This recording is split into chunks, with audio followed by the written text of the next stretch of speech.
Here's a tip for anyone trying to achieve a goal right now. Don't get emotionally involved. If you are getting emotionally involved, that means you're probably gonna fail. Because I'm thinking back on my experience in the gym. Every time I got emotionally involved, it would sabotage me.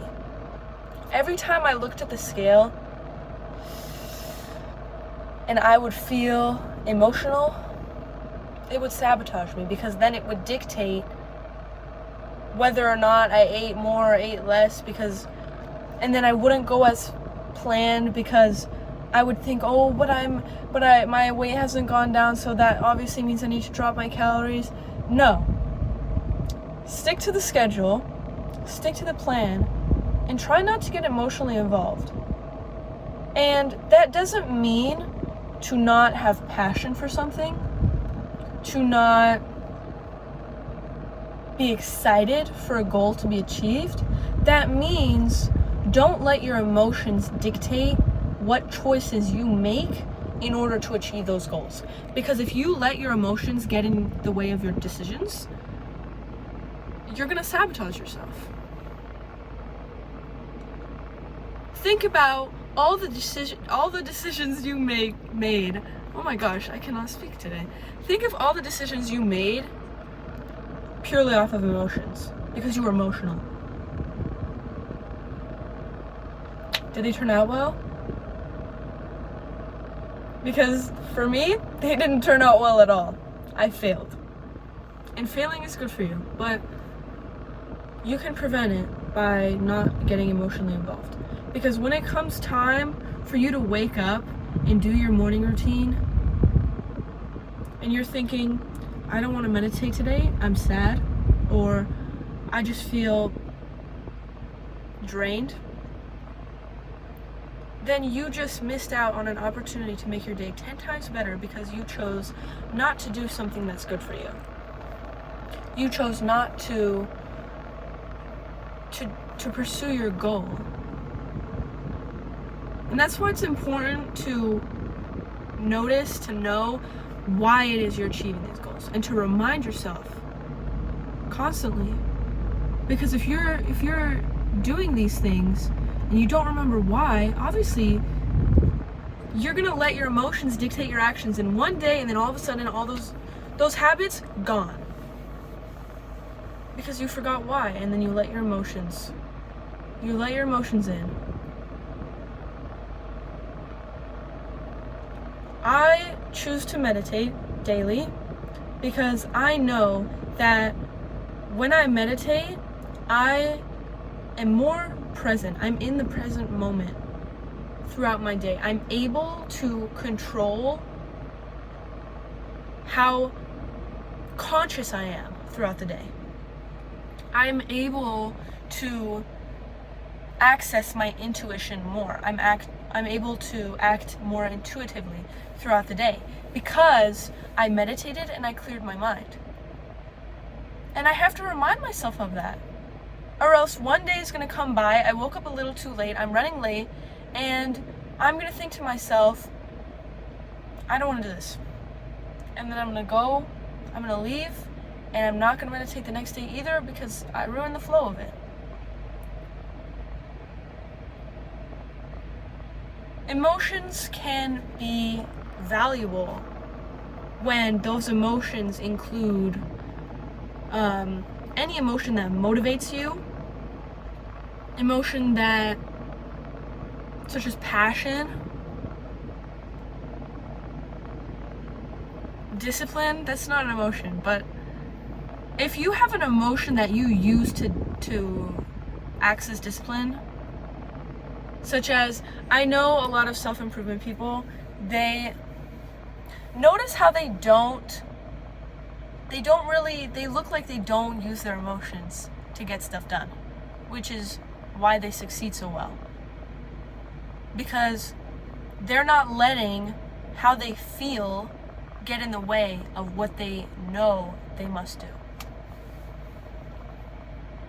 But if you're using Let's say I use my love for myself to push me, to discipline me into these tasks during my day.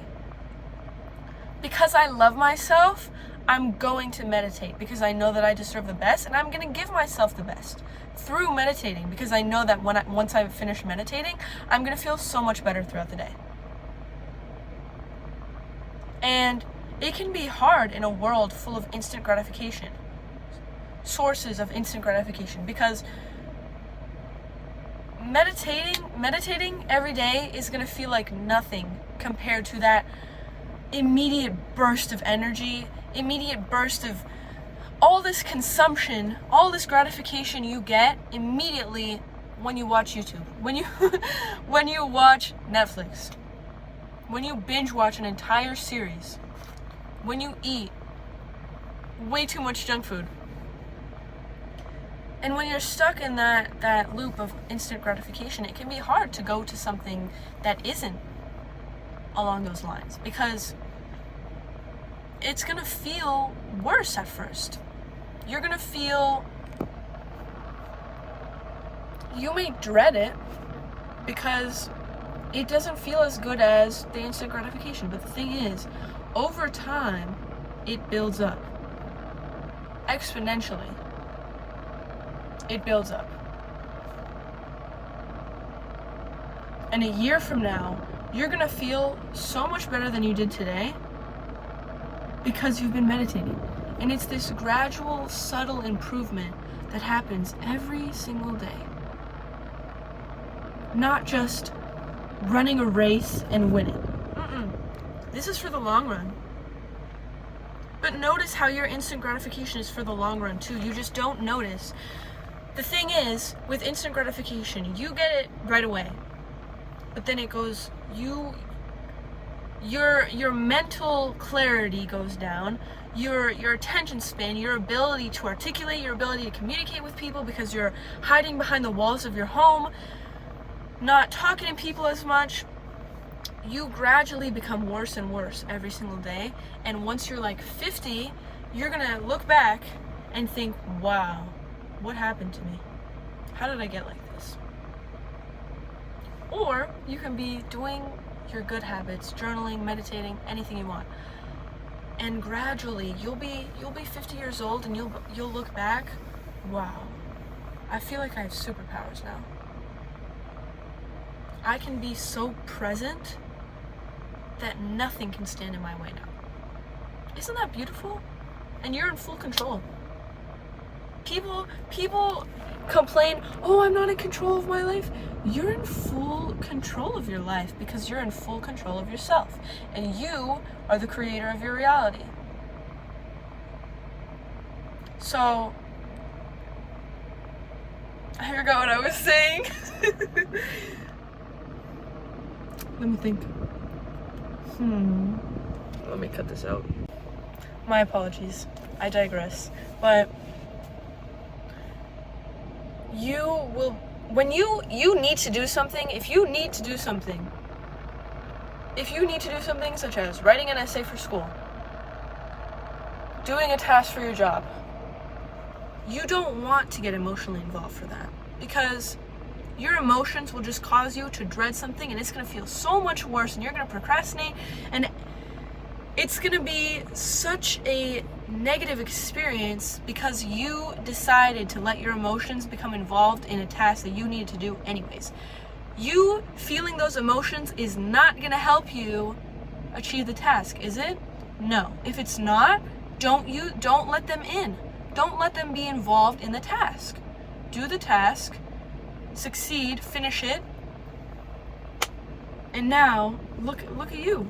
You're mastering your control over your mind because you're mastering your control over your emotions. If you can't control your emotions, you can't control your life, because then you'll lash out at people, or you'll cry over something silly, or just these little things in life that don't need to happen if you had control over your emotions. And your control over your emotions influence every aspect of your life. Think of an experience where if you had controlled your emotions, it probably would have turned out fine. But because you got really emotional, and when I say emotional, I mean angry, upset, annoyed, sad, any of those. Because it doesn't have to be just crying or something, or yelling at someone. You could get really angry and throw stuff or anything. Or you could just get annoyed. You could get upset. You could get frustrated. Any of those emotions. Think of a time where you didn't have control over your emotions and what it did to that experience. Did it benefit it? Because I don't think so. I do not think so. I can't think of a single experience where I didn't have control over my emotions and things ended out well. Things always turned out horribly, a mess. And it doesn't even have to be horribly. It could be a subtle, this could have turned out better. This could have gone differently if I had control over my emotions. It's just something as subtle as that. So, learn to know. Wait, that didn't make sense. Learn to know when you should be emotionally involved in something. Because when it comes to using your self-love to drive you towards a goal, that's totally valid. But if you are letting how you woke up today dictate whether you do something or not, that's not. Don't let that happen. Because the improvement increases gradually. It's not gonna happen, it fluctuates. It's not gonna happen perfectly every single day. You're gonna get a little bit better. No, you can get a little worse one day. You could wake up on the wrong side of the bed and things just are worse.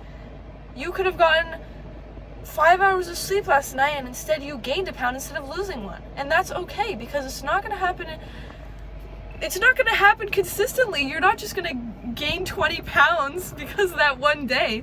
So don't starve yourself because you let your emotions dictate what you are gonna do for the day. Just trust the process. Get it done. Get through with it. Follow through. That's what I was looking for. Follow through. And once you master your emotions, you've basically mastered your life. I mean, come on now. Hit the subscribe button, hit the like button, hit the notification bell. Wait, yes. Post a comment if you feel like it. And I hope you had an amazing day. I hope that you continue to grow and learn throughout your life, because if you're not growing, you're dying. So, have a great day.